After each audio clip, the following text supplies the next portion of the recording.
Houston Outlaws have been making moves, which is a pleasant sight, seeing how the 2019 season panned out for them. They've signed both Boink, Hydration, and Harsha of the Vancouver Titans to some contracts, and I think this is a good start for the team overall. I have some questions still that we'll get into, but overall, I think this is a good step in the right direction for the franchise and gives them some, solid tools to work with this year, and perhaps down the road, maybe in the midseason, they sign some more talent, possibly maybe really trying to alter and fix things on a structure level once 2021 comes around and some of the contracts that they have signed start to run out and dissipate. But first, we have Boink being re-signed at main support, which I don't hate. I don't think it's a terrible signing. I think historically his Lucio has been very strong, both statistically and, within teams that can kind of facilitate his more aggressive play style. Goes for a lot of big plays, at least, in the past.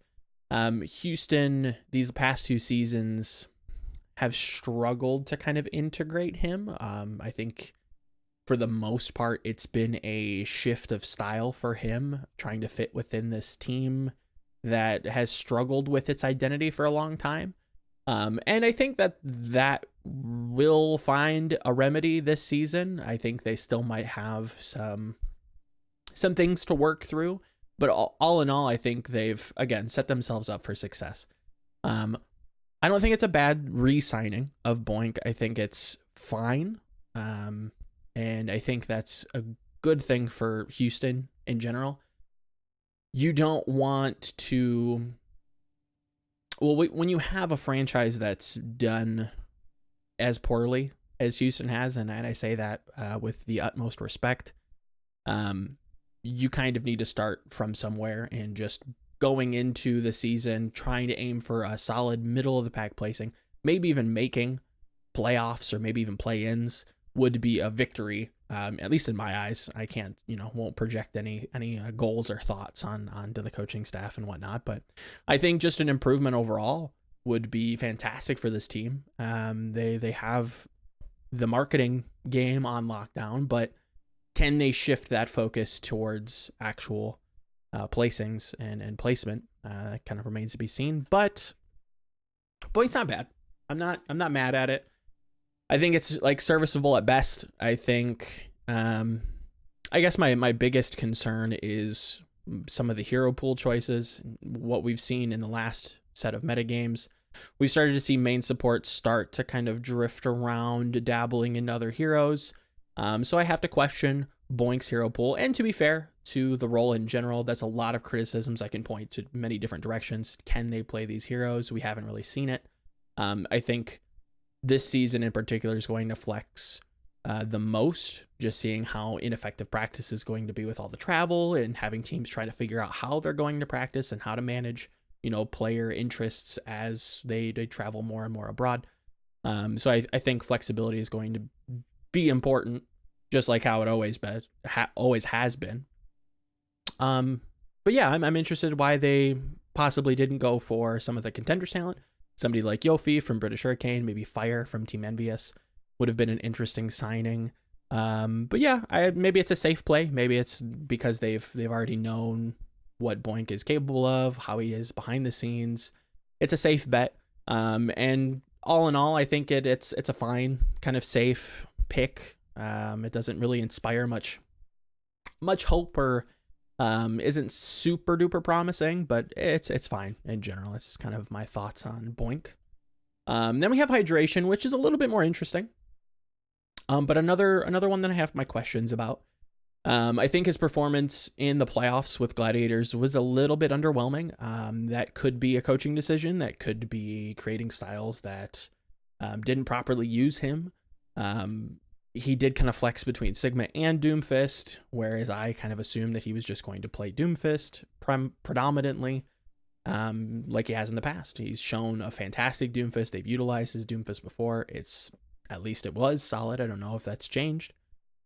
So I don't know if that was a coaching, thing. I don't know if there was not enough resources put in him, or he wasn't given enough time to play that as well as he could have. But all in all, or perhaps, for instance, maybe this was more of a focus on Nasher for allowing him on the Reaper to putting more resources in him so he can play his style and kind of guide the team that way. That could very well be the case as well. But there again, I don't think his performance was all that good in the playoffs. And going into World Cup, maybe that was a fluke. Maybe he'll be on World Cup. He isn't on the final World Cup roster for the United States, and that could also be up to coincidence. But is that a performance issue? I don't know. It does bring up some speculation that I think is warranted. But all in all, historically, Hydration has been a solid, flexible player that is capable of picking up multiple different heroes when they come out, when it's asked of him, which is a good trait to have. I just don't know how he's going to fit within this roster. I think Houston is going to have to figure out how this team's going to work going forward. But again, when we look at the DPS lineup as a whole, as it stands currently, we have Jake, Dante, Hydration, and Linkser.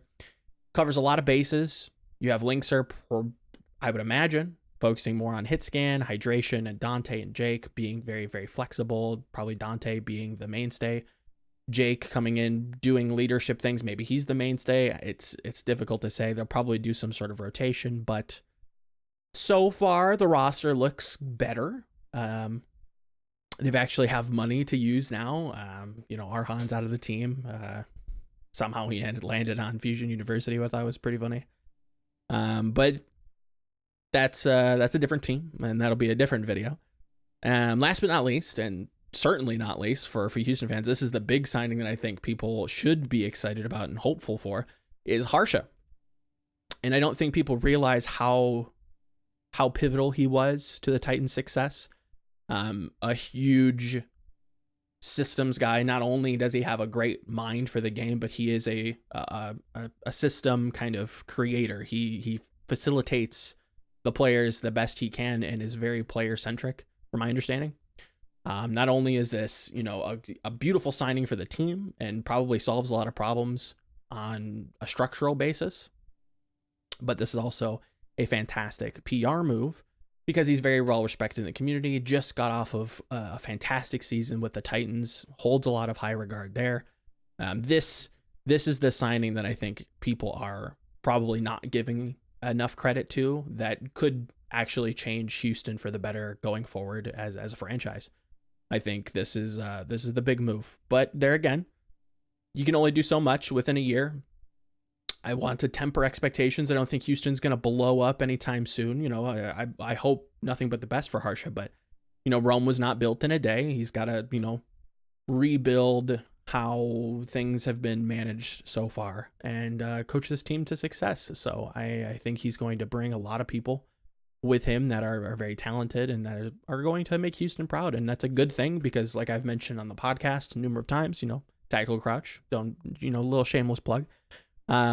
It does nobody any good when teams are not performing and are kind of almost a bye week. So I'm excited for Houston. I'm excited to see some of these, middling teams, middling to bottom tier teams actually doing a lot and actually branching out and setting up themselves with a good foundation to really attack 2020. I think this is going to be a crazy year. I think, going on with what everybody's been saying, behind the scenes, this is going to be quite the interesting year in terms of roster movement and travel and all that stuff. So I hope you enjoyed the video. That's pretty much my first look at Houston so far and their off-season moves. I'm sure we'll revisit this come February. But yeah, thanks so much for watching, everybody. I hope you liked the video, and leave a comment down below. Let me know how you've gauged Houston signing so far.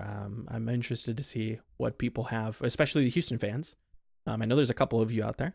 Let me know what you think. Let me know if you're excited, if this is inspiring a little bit of faith. And until next time, take care.